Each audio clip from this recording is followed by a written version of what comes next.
Hello बच्चों, कैसे हो आप लोग। चलिए आज हम पढ़ेंगे कक्षा 10 की गणित और गणित का अध्याय नंबर 1 और इस अध्याय 1 का नाम है वास्तविक संख्याएं। तो चलिए इस अध्याय का नाम क्या है, वास्तविक संख्याएं। तो सबसे पहले हम क्या करते हैं, संख्याओं की परिभाषाएं पढ़ लेते हैं। संख्या कितने प्रकार की होती है ये पढ़ लेते हैं। तो चलिए हमारी सबसे पहली संख्या है पूर्ण संख्याएं। तो पूर्ण संख्या क्या होती है, पूर्ण संख्या 0 से शुरू होकर अनंत तक जाती है तो ये पूर्ण संख्या कहलाती है। तो देखिए इसके उदाहरण में क्या हो जाएगा, 0 से अनंत तक चलती है तो 0 1 2 3 4 और अनंत तक जाती रहती है। फिर दूसरी संख्या है प्राकृतिक संख्याएं। तो प्राकृतिक संख्याओं में क्या होता है, 0 को शामिल नहीं किया जाता है। ये संख्या 1 से शुरू होकर अनंत तक जाती है। मतलब अगर पूर्ण संख्या में से हम 0 को हटा दे तो ये क्या बन जाएगी, प्राकृतिक संख्या। और देखिए इसमें क्या होता है, 1 से शुरू होकर ये अनंत तक चलती है। फिर तीसरी संख्या है हमारी सम संख्याएं। तो सम संख्याएं क्या है, ऐसी प्राकृतिक संख्याएं हैं जो 2 से पूर्णतया विभाजित होती है, उन्हें सम संख्या कहते हैं। तो कौन सी संख्या है, जो प्राकृतिक संख्याएं हैं ऊपर, इनमें से कौन सी संख्या है जो 2 से क्या है पूर्णतया विभाजित होती है, अर्थात जिनमें 2 का पूरा पूरा भाग जाता है, वे सारी संख्याएं हैं जो सम संख्या कहलाती है। जैसे 2 4 6 8 ऐसे।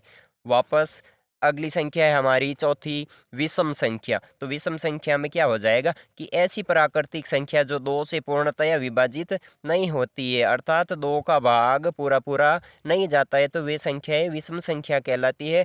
और इनके उदाहरण में हो जाएगा 1 3 5 7 या कोई भी ऐसी संख्या जिनके इकाई का अंक 1 3 5 7 9 में से हो, तो वो विषम संख्याएं कहलाएगी। फिर देखिए पांचवा, पूर्णांक संख्या। तो पूर्णांक संख्या में क्या हो जाएगा, धनात्मक संख्या, ऋणात्मक संख्या तथा 0 से मिलकर बनी हुई संख्याएं पूर्णांक संख्याएं कहलाती है।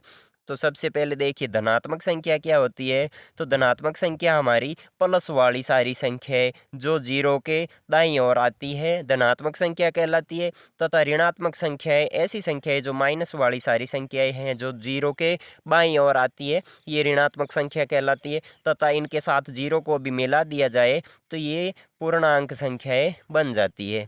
फिर देखिए अगला छठा कि भाज्य संख्याएं। तो भाज्य संख्याएं क्या होती है कि ऐसी प्राकृत या प्राकृतिक संख्याएं जो एक और स्वयं के अलावा किसी और संख्या से विभाजित हो, भाज्य संख्या कहलाती है। भाज्य संख्या का मतलब ऐसी संख्या है जो एक और खुद के अलावा किसी और संख्या से भी विभाजित होती है, अर्थात जिनमें खुद का, एक का और किसी अन्य संख्या का भाग जाता है, तो वह भाज्य संख्या कहलाती है। जैसे उदाहरण में देखो 4 है, 4 में 2 का भाग जाता है, 4 का खुद का जाता है और 1 का जाता है। फिर देखिए आगे सातवां पॉइंट है अभाज्य संख्याएं। तो अभाज्य संख्याएं ऐसी प्राकृत संख्याएं जो सिर्फ एक और स्वयं से विभाजित हो और किसी भी अन्य संख्या से विभाजित न हो, अर्थात ऐसी संख्या जिनमें खुद और एक के अलावा किसी भी संख्या का भाग नहीं जाता है, वे अभाज्य संख्याएं कहलाती है। जैसे देखिए 2 3 5 7 11। तो इनमें क्या होता है, 2 है जो एक अपवाद है, जो क्या है सम संख्या होते हुए भी अभाज्य है। बाकी वाली सारी अभाज्य संख्याएं है जो विषम होती है। चलिए अगला पॉइंट देखते हैं। अगला पॉइंट है से अभाज्य संख्याएं। कम से कम 2 अभाज्य संख्याओं का ऐसा समूह जिसका HCF अर्थात में से पे एक हो से अभाज्य संख्या कहलाती है। मतलब कि 2 ऐसी अभाज्य संख्याएं जिनमें HCF है जो एक आता है, कुछ भी संख्या कॉमन नहीं आती है, तो वो आपस में दोनों से अभाज्य संख्याएं कहलाती है। फिर अगला है परिमेय संख्याएं। ऐसी सभी संख्याएं जिन्हें P बटा Q के रूप में लिखा जा सकता है उन्हें परिमेय संख्या कहते हैं। देखिए अर्थात Q का मान हमेशा 0 के बराबर नहीं होना चाहिए, कि अंश है अंश और हर है ये भिन्न में, तो हर का मान हमेशा 0 के बराबर नहीं होना चाहिए। उदाहरण के लिए जैसे 5 है तो 5 के बट्टे में कुछ नहीं होता है, तो आपको पता ही है हमेशा बट्टे में 1 होता है, तो यहाँ 0 नहीं होगा। ऐसे ही ये सारी उदाहरण है। फिर है अपरिमेय संख्याएं। तो अपरिमेय संख्याएं ऐसी संख्याएं जिन्हें P बटा Q के रूप में नहीं लिखा जा सकता है और मुख्यतः उन्हें रूट के अंदर लिखा जाता है और कभी भी उनका पूर्ण वर्गमूल नहीं निकलता है, अपरिमेय संख्याएं कहते हैं या कहलाती है। तो क्या होती है, जो सारी संख्याएं रूट के अंदर आती है और उनका पूर्ण रूप से रूट नहीं निकलता है, अर्थात वर्गमूल नहीं निकलता है, अपरिमेय संख्याएं कहलाती है। और एक ये इम्पोर्टेंट नोट है कि पाई एक अपरिमेय संख्या है। आप आपको पता है पाई है, जो पाई का मान क्या होता है 22/7, लेकिन इसको दशमलव में लिखेंगे तो 3.14 होता है इसका मान। तो ये है जो इसका मान अपरिमेय संख्या के अंतर्गत आता है। फिर अगला पॉइंट है हमारा वास्तविक संख्या।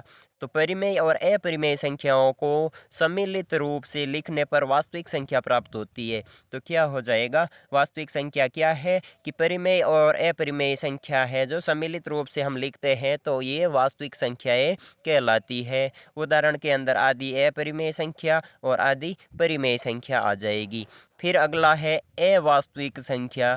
तो अवास्तविक संख्या क्या होती है कि यह एक काल्पनिक संख्या है जिसका वास्तविक नहीं होता है, मतलब कोई भी वास्तव नहीं होता है, और ये अवास्तविक संख्या या काल्पनिक संख्या कहते हैं। इस संख्या को ये ऐसे रूट के अंदर माइनस के अंदर दर्शाया जाता है, तो ये अवास्तविक संख्या होती है जिसको काल्पनिक कल्पना करके लिखा जाता है, तो ये अवास्तविक संख्याएं कहलाती है। अगर आपको वीडियो पसंद आया है तो लाइक कीजिए और अपने दोस्तों के साथ शेयर भी कीजिए।